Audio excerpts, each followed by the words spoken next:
김은경의 생생경제.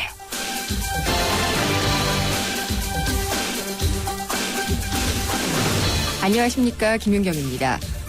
자주 외교, 자주 통상, 자주 국방, 참 이상적인 말들입니다. 그런데 현실에서는 우리가 자주적이기는커녕 늘 끌려다닌다는 인상을 받을 때가 있습니다. 환태평양 경제 동반자 협정, TPP 협상도 그렇지 않나 싶은데요. 그동안 찬성론과 신중론 사이를 사태를 관망만 해오던 정부가 지난주에 갑자기 적극적인 태도를 보였습니다. 배경을 두고 이런저런 얘기가 나옵니다. 그중에서도 중국에게 방공 식별구역 조정조차 양해를 받지 못하니까 중국이 달가워하지 않는 TPP 가입에 속도를 낸 것이 아니냐, 이런 얘기도 있습니다. 이 외교나 통상이라는 것이 어차피 줄다리기가 필요하다는 속성이 있습니다. 그렇지만 이것이 줄다리기가 아니라 결국 눈치를 살피는 것으로 보여진다면 곤란하지 않을까 싶습니다. 이것과 관련해서 우리 정부가 가입에 관심이 있다고 표명한 TPP 어디까지 왔는지, 그리고 또 타이밍을 놓쳤다는 그런 지적도 나오고 있는데, 오늘 3부에서 객관적인 상황을 다시 한번 진단을 해보겠습니다. 그리고 요즘 온라인에서들 물품 구입을 많이 하실 텐데, 물건 살 때 알뜰하신 분들은 가격 비교 사이트를 자주 들르게 됩니다. 같은 물건이라도 어디가 제일 싼 가격에 파는지 알려줄 것이라고 믿기 때문인데, 여기에도 또 이 낚시성 정보가 많고요. 최저가라고 하지만은 막상 따져보면은 옵션이 다 걸려 있어서 그렇지 않은 경우가 있다고 합니다. 가격 비교 사이트 과연 믿을만한지 오늘 2부에서 짚어보겠습니다. 김윤경의 생생경제 1부 시작합니다.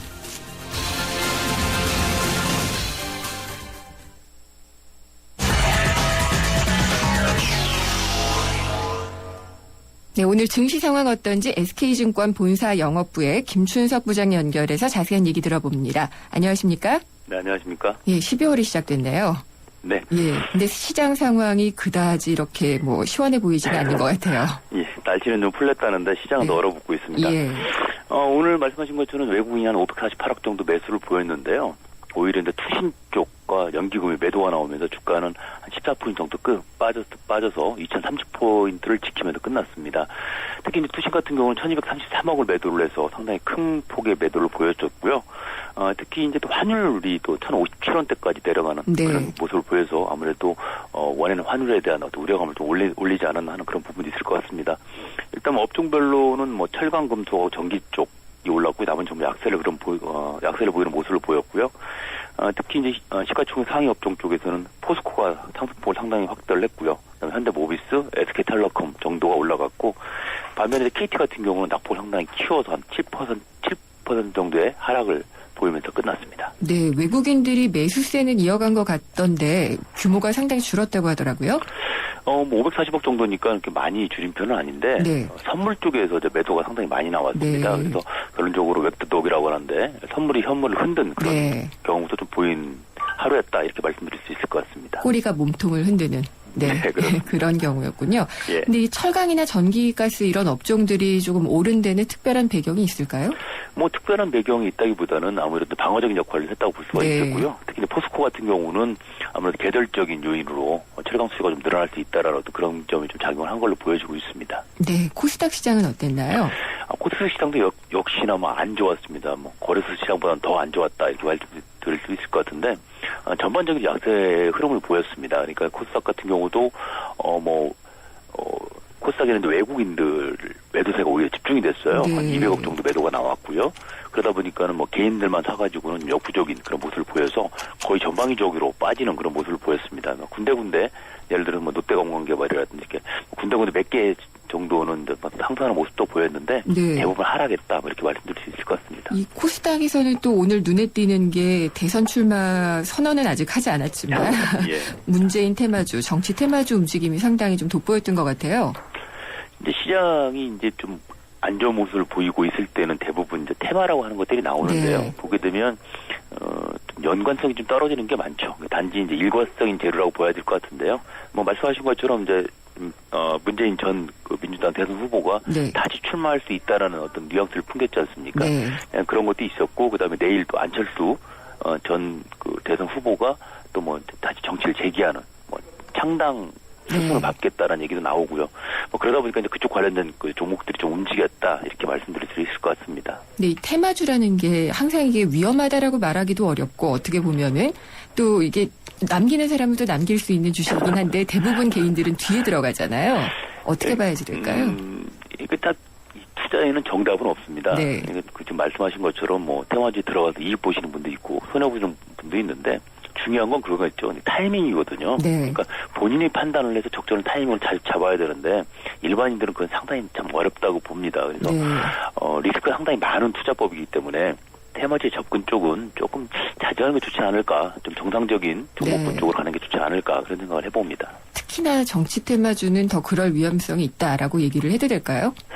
상당히 그렇죠. 왜냐하면 뭐 작년 이제 대선 전에는 뭐 박근혜 네. 대통령이지만 박근혜 관련주, 안철수 관련주에서 뭐 움직임이 상당히 많았는데 실질적으로 관련된 종목군들은 몇 개 안 됐거든요. 네. 근데 오히려 그 이후에 그 후보들이 내놓았던 정책 테마주들, 정책 관련된 테마주들은 진짜 제대로 움직이는 모습들로 보였었어요. 네. 근데 인물 관련된 테마주들은 결국 나중에 다 제대로 돌아왔거든요. 그런 걸 보다 보면 아무래도 연관성을 좀 따져야 될 것 같고 실질적으로 실효성이 있는지도 좀 따져봐야 되지 않겠나 그런 생각을 해봅니다. 네, 제가 계속 여쭤보는 것 같은데, 근데 문재인 테마주는 뭐 어떤 종목들이 들어가 있나요? 해당 뭐 종목을 딱 들어 얘기하기 어려우시더라도요. 예. 글쎄요, 딱 집어서 예. 말씀드리기 어렵고요. 네. 대부분 보게 되면 이제 뭐 인맥 관련된 주식들이 많이 있습니다. 거의 그렇잖아요. 뭐 네, 이게 뭐 누구의 친척이 하는 업체다, 뭐 이런 경우. 그렇죠. 예. 그 회사의 대표가 뭐 문호부랑 친하다더라, 아니면 뭐 그렇죠. 노선이 같다더라, 네. 뭐 이런 건데 예. 사실 너무 좀 당황스럽죠. 네. 뭐 시체말로 표현하면 황당하다는 표현이 맞을 것 같은데요. 설령 관계가 된다 하더라도 뭐 설령 문호부가 다시 대선 후보에 나온다 하더라도 5년 네. 뒤 일이 아니겠습니까? 그렇죠. 그걸 가지고 지금 논한다는 자체는 너무 시기상조인 것 같고요. 오늘 시장이 이제 이렇게 아까 말씀드린 것처럼 거래소든 코스닥이든 많이 빠지다 보니까 네. 이 시장이 좀 안 좋을 때 있어 그런 것들이 많이 나오거든요. 그래서 뭐 그런 차원으로 보시는 게 좋지 않을까 생각합니다. 네, 개인적으로 좀 유감이어서 다시 한번 좀 여쭤봤습니다. 네. 그리고 이 통신주의 인기가 연말이면 상당하잖아요. 근데 네. 오늘 KT가 급락을 한 것은 그때 이제 배당 얘기를 잠깐 얼핏 들었을 때 배당 직전까지 올랐다가 바로 이제 세금 때문에 내린다 이런 말씀도 또 누가 해주셨던 것 같은데 그런 얘기일까요? 네, KT 오늘 빠진 건 뭐 사실 그거 같습니다. 말씀하신 것처럼 배당 계획 미약정이라는 얘기인데요. 예. 전 회장이었던 이석채 회장 같은 경우는 주주한테 배당을 상당히 많이 하는 네. 경향을 보인 그런 회장이었었죠. 근데 이제 그분이 물러나게 되면서 그다음에 여러 가지 지금 스캔들이 불거지고 있지 않습니까? 네. 재임 시절에 있었던 어떤 뭐 비리라고 표현을 하고 있는데 그런 부분이 이제 KT 주가에는 영향을 미친 걸로 보여지고 있고요. 뭐 SK텔레콤 같은 경우는 오늘도 뭐 상승하는 모습을 보였었기 때문에 뭐 괜찮다고 일단 봐야 될 것 같습니다. 그래서 네. 이게 전부 다 묶어가지고 배당 관련주는 아니었고요. 네. 아까 말씀드린 것처럼 배당을 잘 주던 KT가 올해는 배당 계획이 미약정인 거, 그다음에 네. 향후에 있을 어떤 뭐 검찰 수사라든가 이런 부분에서 영향을 받을 수 있다라는 그런 의미 때문에 네. KT는 좀 빠졌다 이렇게 말씀드릴 수 있을 것 같네요. 믿었던 KT에 약간 좀 불안감이 엄습을 했다 뭐 이렇게 볼 수가 있겠네요. 네, 그렇습니다. 네, 오늘 말씀 감사드립니다. 네, 감사합니다. 예, SK증권 본사 영업부 김춘석 부장이었습니다.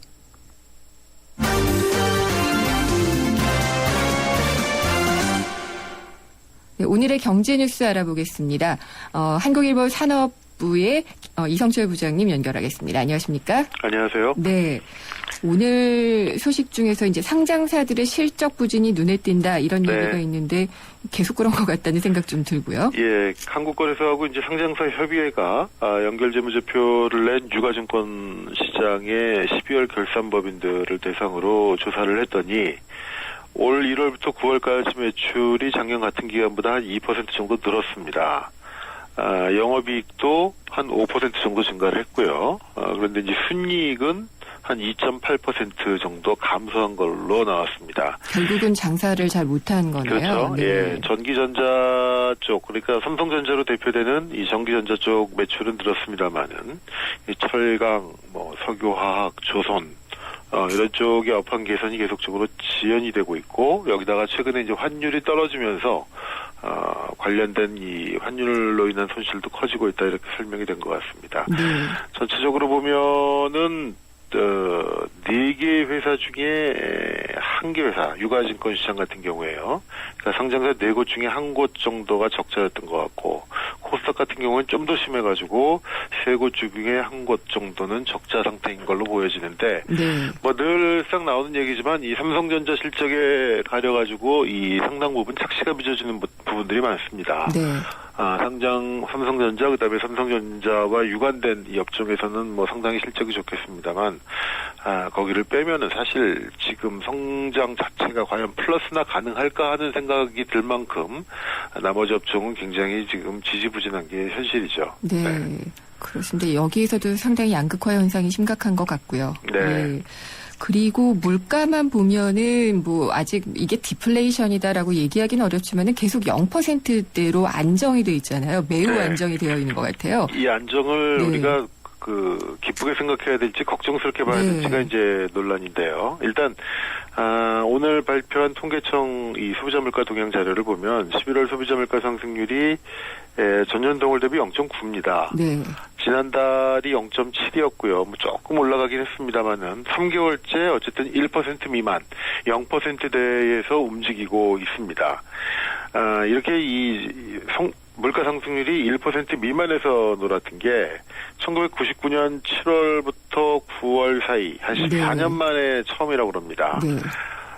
올해 같은 경우에 사실 뭐 작년까지는 굉장히 물가 상승률이 높았고요. 그러다가 올해 들어서 쭉 1%대를 움직였었고, 그다음에 7월 1.4, 8월 1.3 이렇게 가더니 9월부터는 지금 0.8, 0.7, 0.9 이렇게 계속 1% 미만에서 지금 물가 상승 기록하고 있는데, 그러다 보니까 지금 말씀하신 대로 이게 혹시 디플레 징후가 아닐까? 네. 지금 사실 이 디플레라는 게 항상 이 자산 가격의 폭락하고 이제 맞물려서 가게 되는데, 그렇죠. 최근에 보면은 뭐 주식시장은 뭐 그냥 그럭저럭 하더라도 일단 부동산 쪽에 거품이 많이 빠졌기 때문에 폭락까지는 아니더라도 어쨌든 자산 가격이 줄어들고 있는 건 분명한 사실입니다. 그러다 보니까 이것이 그런 현상과 맞물려서 디플레의 징후가 아니겠는가. 사실 근데 디플레가 오면은 사실 굉장히 심각합니다. 네. 경제학자들은 인플레이션보다도 더 무섭다. 디플레이션이 더 그렇죠. 예. 인플레는 뭐 거품이지만 그래도 경제가 앞으로는 나가는 건데 네. 디플레이션이 오면은 앉아서 이 자산이 없어지는 거기 때문에요.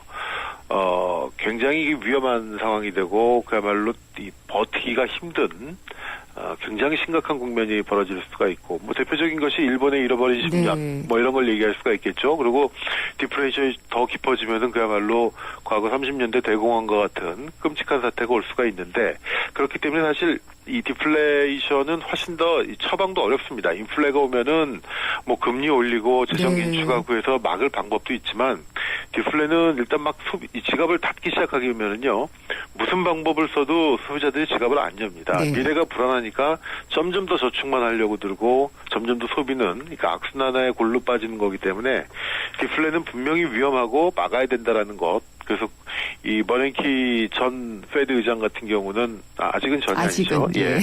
페드 의장 같은 경우는 뭐 이 헬리콥터로 돈을 네. 뿌려서라도 디플레는 막겠다라고까지 얘기했는데, 자 이렇게 심각하다는 거를 전제로 하고, 그렇다면 과연 지금이 이제 디플레까지는 아니더라도 디플레 징후라고 볼 수가 있느냐라는 거 이제 우리가 좀 봐야 될 것 같은데, 일단 정부나 이 경제학자들은 뭐 그런 건 아닌 쪽으로 얘기를 하고 있습니다. 네. 그러니까 표면적으로 0%대 물가 상승률이 굉장히 이례적으로 낮고, 이것을 조금 불안하게 볼 수 있는 측면은 분명히 있습니다만은, 그 물가를 떨어뜨린 가장 큰 이유가 이제 지금 유류, 네. 기름값이 안정되어 있는 부분, 그다음에 농산물 가격이 그다음에 풍작으로 인해 가지고 안정되어 있는 부분.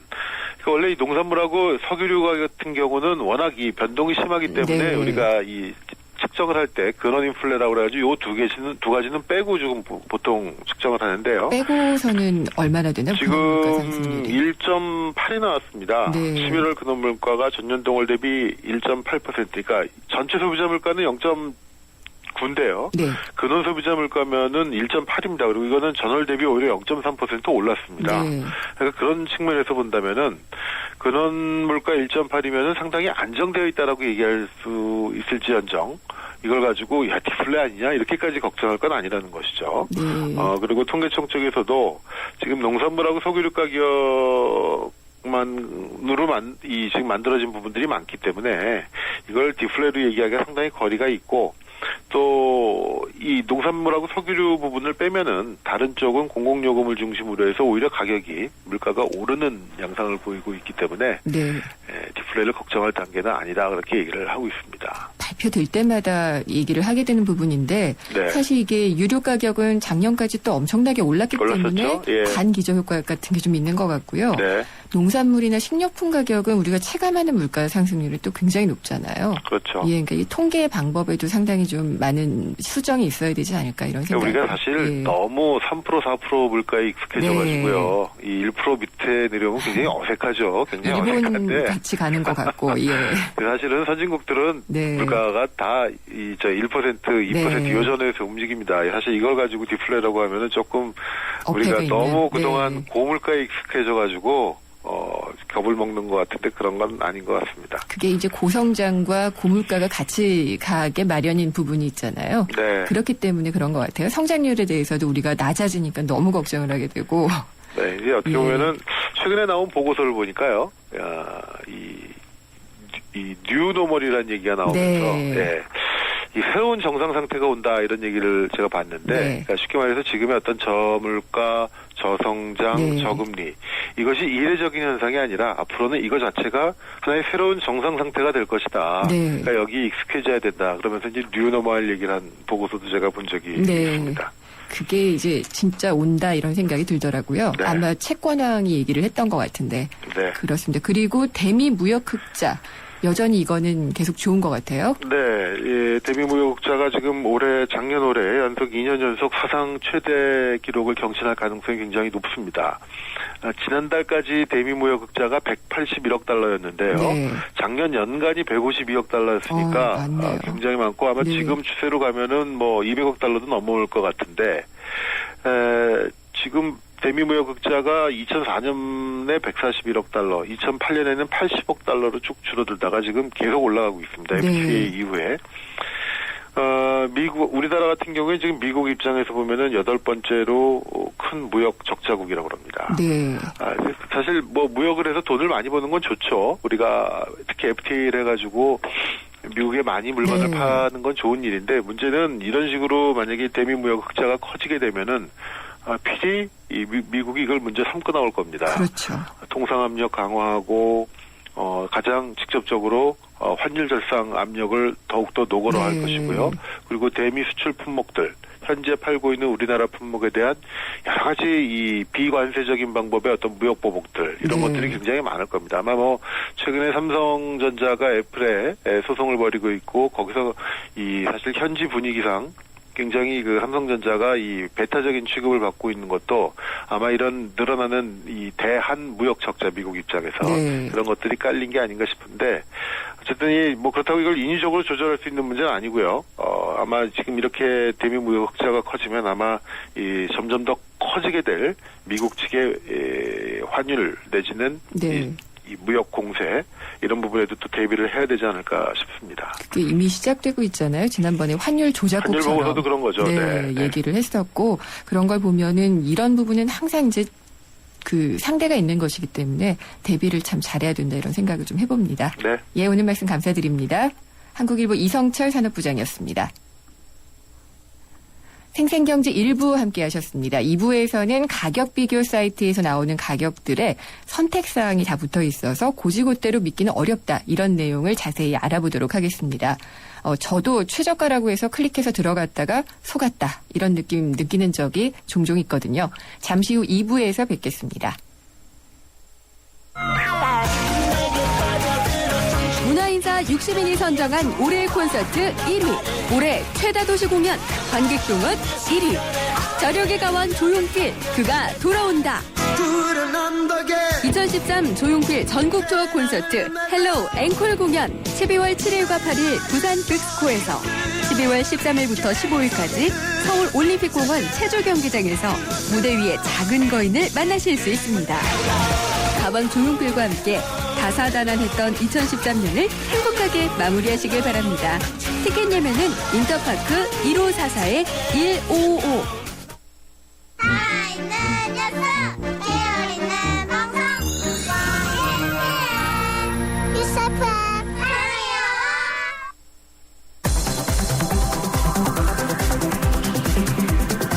걸음 더. 경제와 가까워지는 오후. 김윤경의 생생경제.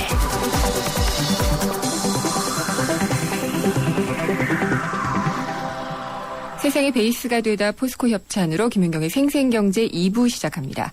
생생경제 참여 방법 알려드리겠습니다. YTN 라디오의 새로운 앱 예스가 있고요. 짧은 문자는 50원, 긴 문자는 100원이 부과되는 휴대전화 우물정의 0945번, 그리고 트위터 YTN_이코노미, 웹사이트 김윤경의 생생경제로 보내주십시오. 청취자 여러분의 많은 의견 기다리겠습니다. 김윤경의 생생경제.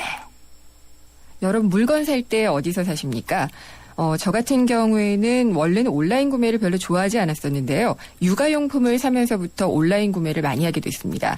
이게 실제로 오프라인에서 물건이 어떤지를 확인해 본 다음에 온라인으로 가격이 싸니까 찾아가서 사는 거고요. 또 육아용품 같은 경우에 가격 비교 사이트의 영향력이 상당히 큽니다. 그래서 이런 거를 찾아서 다니는 사람을 쇼루밍족이라고 하던데 저도 쇼루밍족이 육아용품에 관해서는 확실하게 됐던 것 같습니다. 그렇지만 이 비교 사이트나 쇼핑몰을 직접 이렇게 들어가서 보면은 이거 정말 낚시질 당한 게 아닌가 이런 생각이 들 때가 있습니다. 그래서 이번에 공정거래위원회에서 소비자들이 불이익을 당하는 것을 막기 위해서 가격 비교 사이트의 자율준수 가이드라인을 제정을 했다고 합니다. 그래서 자세한 이야기를 공정위 소비자정책국 전자거래과의 이순규 과장께 직접 들어보도록 하겠습니다. 안녕하십니까? 네, 안녕하십니까? 네. 이 가격 비교 사이트 영향력이 제가 사는 일부 품목에 있어서는 상당하거든요. 그리고 대부분 굉장히 이제 이 온라인 발품들을 많이 팔아서 물품을 구매하기 마련인데 실제 영향력이 상당하죠. 예, 그렇습니다. 아까 말씀하신 대로 이제 소비자들이 물건을 살 때 가격을 꼼꼼히 비교하고 사는 경우도 상당히 많고요. 그중에서 인터넷 쇼핑몰을 방문할 때도 어떤 가격 비교 사이트를 통해서 방문하는 경우도 굉장히 많아지고 있습니다. 네, 처음에는 이 온라인으로 이 가격을 비교해주는 사이트도 한두 개였다가 요즘은 상당히 많아졌더라고요. 예, 지금은 주요 업체가 한 5개, 더 네. 업체는 많지만 주요 업체도 한 5개에 이르고 있습니다. 네. 네. 그래서 이게 가격 비교 사이트가 제가 서두에도 말씀을 드렸습니다만은 정확한 정보일 때는 많은 도움을 받아요. 근데 이제 부정확한 정보일 때는 반대로 피해를 입게 되는데 이 제공 정보가 과연 정확하냐 아니냐 이런 것에 대해서 점검을 하셨다고 하던데 간략하게 이 조사 내용 어땠는지를 좀 전해주시면 감사하겠습니다. 예. 저희가 지난 5월 달에 그 가격 비교 사이트들의 정보가 정확한지 한번 점검을 해봤는데요. 네. 네이버 지식 쇼핑이나 다음 쇼핑하고 다나와 에너리 그런 주요 한 7개 가격 비교 사이트를 조사를 했는데 네. 가격 정보를 찾지 않는 경우가 한 6.9%. 정확하지 않은 경우죠, 그러니까. 예, 그렇습니다. 그다음에 물건이 있다고 해서 갔는데 품절이 되는 경우가 한 3%. 그다음에 일정 금액에 살 수 있다고 그랬는데 가서 보니까 필수 옵션이 추가돼야만 살 수 있는 경우도 한 3.4% 정도 이르는 것으로 나타났었습니다. 그러니까 필수 옵션이라는 게 어떤 쿠폰을 내려받아야 된다든가 아니면 어떤 카드로 결제해야지 이 가격이다 이런 경우인가요? 그런 경우도 있고요. 네. 이거는 필수 옵션이라면 그것보다는 가령 한 10,000원인데 네. 1,000원에 상당하는 부수적인 제품을 꼭 사야지만 네. 살 수 있는 경우를 말합니다. 그런 경우가 네. 상당히 많이 저도 접했던 것 같아요. 예. 그런데 이 인터넷 쇼핑몰 같은 경우에 이 가격 비교 사이트를 통해서 바로 들어갈 수 있게 되어 있잖아요. 그래서 이렇게 그렇습니다. 바로 클릭을 하면 들어가게 되어 있던데 이게 어떻게 등록이 되는 건가요? 그거는 그냥 회사들 간에 그냥 계약 형태의 계약 네. 형태에 제공이 됩니다. 가령 내 상품 정보를 특정 가격 비교 사이트에 노출시키고 싶으면 의뢰를 하기도 하고 가격 비교 사이트 네. 입장에서도 좀 거래량이 많은 쇼핑몰 제품들은 자기 사이트에서 노출되게 원하면은 먼저 거래를 제시하기도 하고요. 그러면 네. 사업자 간의 거래 관계에서 발생을 합니다. 그리고 5월에 이게 조사 점검을 해보셨더니 부정확한 경우가 이렇게 나타났다고 하셨는데 그게 그렇다면은 누적된 사례를 얘기를 하시는 건가요? 아니면은 이렇게 어떤 기준이 따로 있나요? 기간이나? 그때는 한 특정 기간에 걸쳐서 저희가 누적된 건 아니고요. 그때는 네. 그때 저희가 특정 시기에 점검을 했었습니다. 그렇군요. 근데 이게 같은 상품이라고 해도 가격 비교 사이트마다 또 가격이 달라서 여러 개를 들어가 본 다음에 직접 비교를 해야 되니까 오히려 더 불편한 그런 경우도 있거든요. 이게 어떻게 가격이 다 다를 수가 있을까요? 가령 아까 말씀하셨듯이 할인 쿠폰 같은 경우에 네. 할인 쿠폰이 적용돼야지만 살 수 있는 가격들이 있는데 어떤 사이트에서는 할인 쿠폰이 적용된 가격으로 그 비교를 해주고 어떤 네. 사이트에서는 적용되지 않은 가격으로 비교를 해주고 또한 아까 말씀드린 필수 옵션 가격도 어떤 사이트에서는 포함된 가격으로 표시를 하고 어떤 사이트에서는 포함되지 않은 가격으로 표시를 하니까 사이트마다 다소 다른 경우가 발생하는 것 같습니다. 정말 그런 경우에 좀 기준 마련 같은 게 좀 필요하겠네요. 예. 그리고 이제 이거 이외에도 좀 불편함들을 소비자들이 호소하는 경우는 다른 경우가 또 있나요? 가령 저희 표현상 낚시성 네. 거래라고 하는데요. 가령 A 상품 사진, 굉장히 좋은 상품 사진을 올려놓고서 그 제품인 줄 알고 사러 갔는데 실제 구매할 때는 다른 제품을 구매하게 된다거나 네. 그런 경우들도 좀 있는 것 같습니다. 그러면은 이제 이런 것들을 좀 없애기 위해서 불편을 없애기 위해서 가이드라인을 마련하신 걸로 알고 있는데요. 그러면은 이 새로운 가이드라인의 핵심적인 내용이 어떤 건지를 좀 짚어주세요.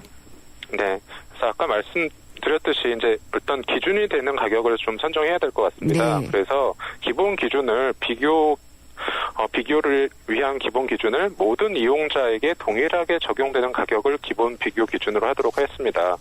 그리고 만약에 할인 쿠폰을 적용해야지만 그 가격에 살 수 있다면 그러한 사실하고 적용 방법을 표시하도록 했고요. 필수 옵션이 있다면 그건 또 포함된 가격을 비교 기준 가격으로 해야 되고 그 다음에 특정한 소비자만 이용할 수 있는 카드 할인이나 신규 회원 할인 같은 게 있다면 그거는 기본 가격과 별도로 표시하도록 했습니다. 그러면 어떤 그런 선택적인 사항 때문에 할인이 될 수 있는 특수한 경우가 아니라 기본적인 네. 경우를 홍보를 할 수 있도록 그렇게 예, 한 그렇습니다. 것이군요. 그럼 예, 예전에 예. 그런 얘기도 들었는데 이제 여행 상품을 사러 들어가면은 최저 얼마 이래서 들어갔는데 그게 이제 아이들을 데리고 가야지 되는 여행 상품인데 아이들 가격만 되어 있다든지 그런 경우가 있다고도 들었어요. 예, 그렇습니다. 예. 특히 여행이나 레저 상품 같은 경우에 그런 경우들이 있는데요. 여행 상품은 성수기, 비수기, 주중, 주말, 그다음에 대인 소인에 따라서 가격차가 큽니다. 네. 그런데 굉장히 싼 것처럼 해서 가봤는데 결과적으로는 사실상 구매하기 어려운 비수기 가격이나 아니면 소인 가격만 제시되는 경우들이 있었습니다. 그래서 그런 요소들이 있다면 그것도 가격 표시될 때 그 기준을 제시하도록 그렇게 했습니다. 네. 그리고 이 수식들은 상당히 좀 자의적인 경우가 많은데 베스트, 추천, 프리미엄 이런 거 보면 사실 신용카드 같은 경우에도 내가 무슨 어느 정도 대우를 받고 있는지 모를 정도로 VIP 이런 것들이 좀 남발이 되잖아요. 그래서 이 상품에도 이런 수식들이 상당히 좀 많이 붙는 것 같은데 여기에 대한 혹시 기준 같은 것도 마련이 됐나요?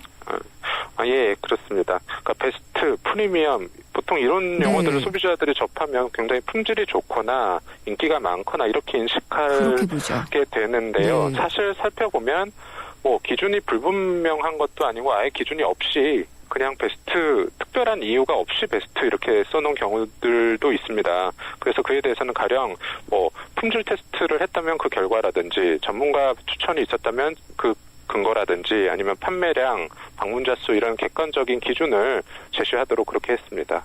네, 그리고 이제 가이드라인이 제정이 됐다고 하더라도 이게 그 담당 감독 당국이 있어서 하나하나 이렇게 적발을 해나가지 않으면은 사실은 이게 뿌리를 뽑기가 상당히 좀 어려워지는 문제가 있는데요.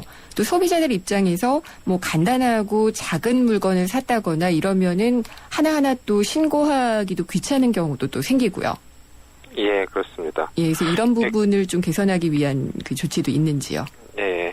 그래서 여기서 거래되는 상품이 굉장히 많기 때문에 사실 정부 당국이 일일이 다 파악하기도 쉽지 않은 측면이 있습니다. 그래서 말씀하신 대로 소비자가 사실 더 많은 정보를 알 수가 있거든요. 그런데 별도로 신고하기는 번거로우니까 그 가격 비교 사이트에 그 가격 서비스 제공 화면에 그 판매자란이 옆에 있습니다. 만약에 소비자가 봤을 때 정보가 부정확하다 싶으면 그 판매자란에서 바로 신고할 수 있게 그런 장치를 마련하도록 했습니다. 네. 그리고 만약에 이런 그 거짓 정보를 제공을 한다거나 부정확한 정보로 속이는 그런 가격 비교 사이트들에 대해서는 징계 같은 것들도 방침이 좀 정해진 게 있나요? 그러니까 만약에 일부 정보가 일시적으로 이제 불일치한 것만 가지고 저희가 제재하겠다는 네. 것만은 아니고요. 가령 상당량의 정보가 상당 기간 지속적으로 만약에 불일치했다. 그렇게 됐을 때는 가령 법상에 저희 전자상거래법 소비자보호법상에 소비자 유인행위로 보고 만약에 그 원인을 파악해가지고 원인이 가격 비교 사이트에 있다면 가격 비교 사이트를, 그다음에 정보가 다른 원인이 인터넷 쇼핑몰에서 만약에 정보를 잘못 줬다 싶으면 쇼핑몰을 네. 그렇게 이제 주체할 수 있습니다. 예, 그리고 마지막으로 이 개선된 가이드라인이 언제부터 적용이 됩니까? 그건 내년 2월 1일부터 시행이 됩니다. 2월 1일부터요. 예, 그때까지는 그럼 일단 소비자들이 상당히 좀 조심스럽게 신중하고 좀 그렇게 좀 봐야지 되겠네요. 예, 그렇습니다. 네, 감사합니다. 앞으로도 소비자들을 위한 어떤 지속적인 단속이나 이런 것들을 좀 잘 해주셨으면 합니다. 공정거래위원회 이순규 과장이었습니다. 예, 감사합니다.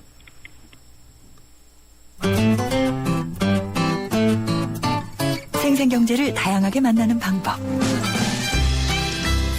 YTN 라디오 앱 예스와 웹사이트 김윤경의 생생경제 또는 트위터 YTN_이코노미로 실시간 듣기와 다시 듣기를 하실 수 있고 방송 내용에 대한 문의와 의견을 주실 수 있습니다.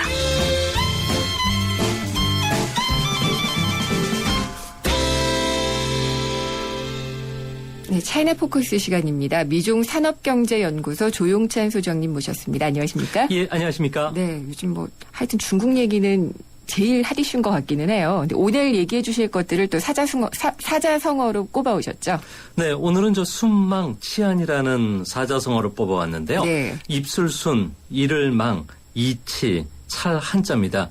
입술이 없으면 이가 시린다는 말인데요. 서로가 떨어져서 존재할 수 없기 때문에 서로 밀접하게 관련이 되어 있다는 말입니다. 누가 밀접한 관계를 갖고 그러니까 있다는 건가요? 미국과 중국이 동중국해 그 해상 권익을 지키기 위해서 지금 국제적으로 군사 긴장감이 고조되고 있는데요. 네. 우발 충돌 가능성도 높아지고 있습니다. 하지만 미중 강대국은 상호 이해가 서로가 우선하기 때문에요. 군사적 충돌은 회피할 것으로 보여지는데요. 중국 같은 경우에는 미국 국채를 1조 3천억 달러 정도로 사고 있고요. 또 미국의 대안 투자를 비롯해서 부동산, 벤처 투자에 적극적이기 때문에 미국 입장에서는 군사적 긴장감이 고조되는 것을 원치 않고 있고요.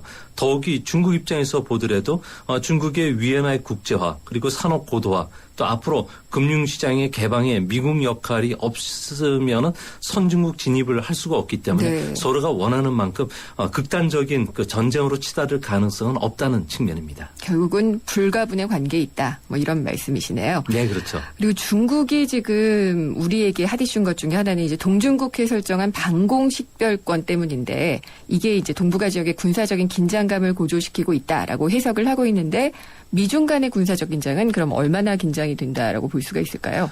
앞으로 중국의 긴장 관계는 계속 심리적인 측면에서 계속 그 수위를 높여갈 것으로 보여지는데요. 네. 중국 입장에서는 동중국해를 내외화시켜가지고 해상 권익을 확보하겠다는 게 이번 방공식별권 설정의 주요 목표입니다. 네. 이 때문에 미국과 일본의 중국 봉쇄 전략에 맞서서 중국군도 접근 방지 및 영역 거부라는 그 전략을 일괄되게 추진했기 때문에 앞으로 중일 간의 갈등은 장기화될 수밖에 없고요. 네. 또 중국은 2차 세계대전 이후에 세계 질서를 미국과 다시 새 판을 짜자고 하고 있습니다. 이 때문에 오히려 이제 동중국해라든지 남중국해를 연결하는 거대한 중국의 방위권을 만드는 움직임이 속속 진행되고 있고요. 앞으로 일본의 그 해상 방어선을 무력화시키기 위해서 이제 미사일 발사라든지 잠수함, 항공모함 등의 활동을 통해서 해상 방어선을 무력화하는 조치들이 계속 나올 것으로 보여지기 때문에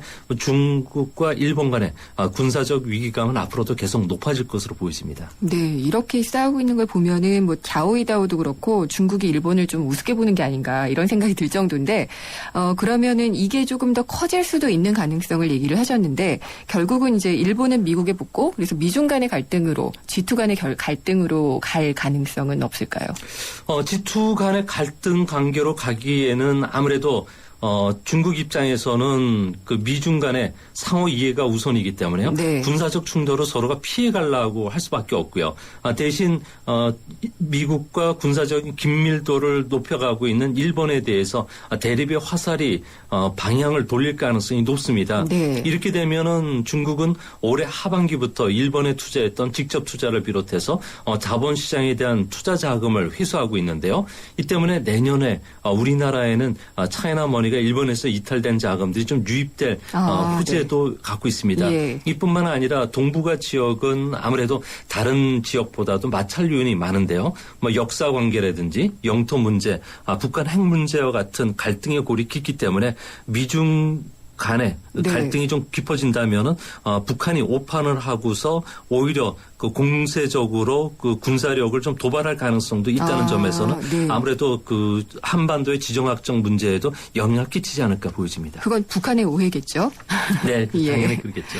그리고 군사적 갈등이 확산이 되고 있고 또 서방 국가에 만약에 이제 너무 크기 때문에 중국을 두려워하면서 이게 때리기로 나가게 된다면은 중국이나 우리나라가 반사적으로 받게 되는 경제적인 충격도 또 있을 것 같아요. 네, 아무래도 산중일 삼국은 상호 경제가 연결돼 있고요. 네. 또 상호 보완성이 워낙 강하기 때문에 군사적 충돌이 발생하면 경제적 충격은 다른 지역보다 무척 큽니다. 군사적 충돌이 발생하면은 중국의 GDP는 적게는 1%포인트 떨어지게 되고요. 또 많게는 1.3% 떨어지는데요. 이것뿐만 아니라 긴장감이 고조되면은 외국인 직접 투자도 줄어들게 되고요. M&A도 난관을 봉착할 수밖에 없습니다. 또 금융 부분에서는 중국의 취약성인 숨겨진 부신채권 문제라든지 부동산 거품까지 터질 가능성이 큰데요. 이런 한 세 가지 정도가 단기적으로 터진다면은 중국의 GDP는 적게는 1%, 또 많게는 3.9%포인트 정도 떨어지게 됩니다. 네. 중국은 올해 그 성장률이 한 7.7%, 내년에는 한 7.5% 정도 되는데요. 이렇게 되면 내년에 중국의 실질 GDP 성장률은 최소 6.5%, 최대 3.6%까지 떨어질 가능성이 높습니다. 이렇게 그 중국뿐만 아니라 우리나라에도 영향을 끼치게 되는데요. 무력 충돌 시 우리나라의 GDP 성장률은 마이너스 2.2에서 최대 1.2%까지 떨어지게 되고요. 네. 수출 같은 경우에는 적게는 마이너스 2%, 많게는 7.8% 정도 떨어지게 됩니다. 내년도 우리나라의 그 평균 GDP 성장률 전망치들을 보면은 3.8%이기 때문에 최소 3.6에서 최대 2.6%, 그러니까 앞으로 2.6% 이하로 떨어진다면 우리나라도 네. 경착륙 가능성을 배제할 수 없는 상황으로 몰리지 않을까 보여집니다. 이렇게 그 성장률 감소 전망치는 그러면은 소장님이 계신 연구소에서 직접 측정을 하신 건가요? 아니면 그 여러 외국 보고서라든지 이런 데서 측정을 한 건가요? 그 중국과 관련해서 가장 네. 그 권위 있는 연구소가 미국의 랜드 연구소가 네. 있는데요. 이 랜드 연구소의 자료에 따라서 저희들이 이제 추정한 바에 근거해서 네. 만들어낸 그 수치입니다. 그런 가능성이 없었으면 좋겠어요. 마이너스 성장률이 나타날 수도 있기 때문에. 근데 이제 중국 자체는 자신들의 환율이나 이런 것은 고정이 되어 있기 때문에 그런데 중국에 대한 어떤 군사적 긴장감이 고조가 되면서 우리나라 원화라든지 또 일본의 엔화는 상당히 영향을 받고 있어요. 그래서 이런 외환 시장에서의 영향 은 뭐 어떤 방향으로 흘러가게 될지 아까 또 말씀하신 거는 일본에 대해서 이렇게 들어갔던 자금이 일시적으로 빠지면 우리나라로 또 올 가능성은 또 호재인 것 같고요. 그 자금의 이동과 이 환율에 대한 이야기를 해주시면 좋을 것 같아요. 아무래도 그 아시아존에서는 그 일본의 엔화가 상당히 중요한데요. 네. 엔화 같은 경우는 국제적인 그 지정학적 위험 문제로 인해서 지금 엔화가 102엔, 103엔대까지 움직이고 있는데요. 군사적 충돌이 그 강화됐을 경우에 일본 엔화는 110엔까지도 하락할 가능성이 네. 높습니다. 상대적으로 우리나라 원화는 상대적인 강세를 좀 보여주고 있기 때문에 그런 측면에서는 대외 그 무역 수지 부분에서도 아마 우리한테는 이롭지 않을 것으로 보여지고요. 네. 특히 다국적 기업들이 중국에서 제조업 생산 기지를 앞으로 이전을 빨리 할 가능성이 높고요. 네. 또 금융시장에 대해서는 규제 부분들을 가할 가능성이 높기 때문에 긴장 관계가 무력 충돌로 이어진다면은 아무래도 우리나라 그 제조업 기반에도 큰 영향을 미치고 그 다음에 우리나라 경상수지에도 커다란 악재가 되지 않을까 이렇게 보여집니다. 네. 굉장히 무서워요. 중국이 물건을 하나만 사도 굉장히 긍정적인 효과가 나타나고 하나만 안 사기 시작해도 굉장히 부정적인 영향이 오는 것처럼 또 이게 군사 문제까지 이어지니까 더 그렇게 느껴지는 것 같아요. 앞으로 이런 그 군사적 긴장감은 고조가 되기 때문에 막상 군사적 긴장이 무력 충돌로 이어졌을 경우에는 우리도 여기에 따른 그 위험 대피 문제를 철두철미하게 시나리오별로 작성해서 준비해야 되지 않나 보여집니다. 네. 그리고 지금 이렇게 말씀을 드렸지만 중국이 정말 무섭게 성장을 하고 있어서 당장은 오지 않겠지만 뭐 기축통화도 흔들리고 있잖아요. 달러화가 흔들리고 그게 이제 위안이 차지한다거나 뭐 이렇게 되면서 G1 정말 그 세계를 예전에 미국이 지배했던 것처럼 중국이 지배하는 사회가 오면은 세계는 어떻게 될까? 이런 궁금증도 있어요. 이게 SF 소설 같지만 사실 또 사실이 될 수도 있는 거고요. 네, 여기에 관련된 보고서들이 최근에 많이 나오고 있는데요. 영국의 이코노미스트의 그 추산에 따르면 중국은 2019년 정도가 되면 세계 제1의 경제 대국이 된다 그럽니다. 네. 뭐 중국은 세계 7대 그 경제 대국이 되지만 풍요로움과 개인의 그 풍요로움이 함께 공존하지 못하는 첫 번째 나라가 되는데요. 네. 아무래도 그 정치적으로는 미국 같은 경우에는 유엔이라든지 IMF, 세계은행 본부가 미국에 있고요. 또 나토도 미국 중심으로 움직이고 있고 또 첨단 기술도 중국이 도저히 못 따라오기 때문에 정치적 부분에서의 그 우위는 경제력 우위보다도 더 오래 가지 않을까 보여집니다. 이 때문에 우리 한국이라든지 일본, 호주와 같은 좀 작은 경제국 들 같은 경우에는 전략적 이익에 따라서 큰 방향으로 움직이게 되는데요. 이 때문에 중국이 과도한 영향력을 행사한다면 미국과의 동맹 관계뿐만 아니라 아시아 각국의 대미 관계가 오히려 더 강화되는 측면이 있습니다. 이 때문에 중국은 떠오르는 강대국이지만 근본적으로 좀 불안한 나라이기 때문에 경제 위기나 정치적 위기에 빠질 가능성도 있다는 점을 참고하실 필요가 있지 않나 보여집니다. 네, 무섭게 성장을 하고 있지만 내용적인 측면에서는 좀 어떤 질적 성장이나 이런 거는 지체 현상이 올 수도 있다. 이런 말씀이시네요. 그렇죠. 성장통은 겪어야 될 거로 보여집니다. 여전히 빈부격차나 이런 것들이 엄청난 걸 보면은 이 경제 규모가 좀 허수가 아닌가라는 생각이 들 때도 있어요. 그러니까 이 부분 중에서 상당 부분이 그 투자에 의한 성장 때문 또 여기에 부동산 거품이 상당히 끼어 있다는 측면에서는 그 거품이 꺼진 뒤에 중국 경제가 어느 정도 수축하느냐 연착륙하느냐에 따라서 우리나라 경제에도 영향을 미칠 것으로 보여집니다. 네. 오늘은 아마 HSBC에서 제조업 PMI가 나왔던 것 같은데요. 얼마 전에 또 국가통계국에서 11월 제조업 PMI가 나왔는데 이게 확장 추세는 이어가고 있는 것 같은데 조금 더디다 이런 우려들이 좀 있는 것 같아요. 주식시장이나 이런 데서 보기에는요. 네, 그렇습니다. HSBC의 그 확정치는 전달보다 0.1%포인트 하락했고요. 그다음에 국가통계국이 발표하는 제조업 구매자 지수 같은 경우는 전달과 같았는데요. 네. 하지만 내용을 들여다보면은 중국이 금융 긴축을 강화시키고 있고요.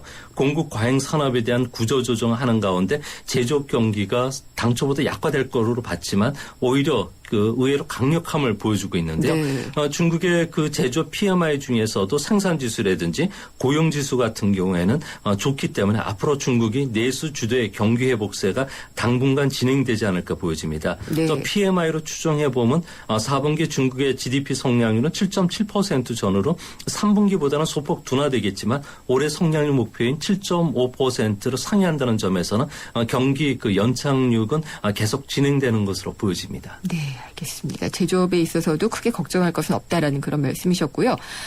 그리고 앞으로 중국의 투자를 이끌어가는 산업 그리고 우리나라는 그것이 어떤 영향을 미칠까 이것에도 상당히들 이제 예측을 하는 게 많이 몰리고 있어요. 근데 가만히 보면 예전엔 정말 세계의 공장이었지만 제조업은 계속 이제 밀고 나가는 것 같고 인터넷이나 이런 것에 있어서도 자본력이 워낙 강대하다 보니까 잘 나가는 것 같거든요. 이런 그 뜨는 산업들 앞으로 중국을 이끌어 나갈 산업들은 어떤 게 있고 그게 우리나라는 어떻게 지켜봐야지 될까요? 네, 앞으로 중국은 고정자산 투자가 성장을 이끌어가는 동력은 조금씩 약화될 것으로 보여집니다. 네. 이렇게 보는 거 아니 중국 제조업의 과잉 투자 규모가 우리나라 원화로 무려 5,550조 원 정도에 달한다고 합니다. 네. 이 부분을 조정하지 않고서는 선진국 경제를 갈 수가 없기 때문에 중국은 앞으로 제조업이라든지 부동산 쪽의 규제는 강화시킬 것으로 보여지고요. 네. 다만 삼중전에서 밝힌 대로 운수 창고라든지 수리 환경과 같은 도시화나 인프라 사업 그리고 의료 서비스 방향으로 중국 정부가 투자 방향을 돌리고 있기 때문에 우리나라 경제에는 4세대 이동통신 서비스 시작되면서 온라인 결제나 보안, 게임 이런 쪽에 대중국 진출도 활발해질 것으로 보여지고요. 또 사회보장 확충에 따라서 의료 서비스 그리고 환경과 관련된 산업 쪽에서도 앞으로 대중국과 관련된 그 수요들이 많이 일어나기 때문에 이전과 같은 중후장대한 철강이나 조선, 석유와 같은 종목이 우리나라의 그 대중국 그 대표적인 테마주가 되는 게 아니라 이제 테마주들도 내년부터는 많이 바뀔 것으로 보여집니다. 의료 서비스 같은 경우에는 우리나라가 들어갈 수 있게 많이 개방을 해놨나요? 제도적인 보이지 않는 유리문턱은 계속 높아지고 있는데요. 하지만 중국이 모든 것을 다 규제는 할 수가 없고요. 일부 특정 그 상하이 자유무역 시험구라든지 네. 이런 쪽을 중심으로 해서 개방을 해주고 있기 때문에 이런 쪽에 관련해서 심혈관계 질환이라든지 중개업 의료 서비스 쪽에서는 계속 문이 넓어질 것으로 보여집니다. 네, 그게 좀 우리가 적극적으로 빨리 좀 나가봐야겠다는 이런 생각이 좀 들었습니다. 오늘 말씀 감사합니다. 예, 감사합니다. 미중산업경제연구소의 조용찬 소장이었습니다. 그리고 생생경제 3부에서는 갑자기 속도를 내고 있는 TPP, 환태평양 경제동반자 협정과 관련해서 그동안은 좀 애매하게 관망을 하면서 우리가 가입 시점에서 오히려 좀 손해를 보는 게 아니냐 이런 지적이 있었는데 이게 과연 지금 왜 갑자기 속도를 내는 건지 여기에 대해서 좀 객관적인 판단을 돕기 위한 자세한 내용을 짚어보도록 하겠습니다. 특히 쌀 개방 같은 경우에는 우리나라에게 굉장히 민감한 사안이기 때문에 제대로 알아야 될 사안이라고 생각을 하고 있습니다. 그럼 4시 뉴스 듣고 3부에서 뵙겠습니다.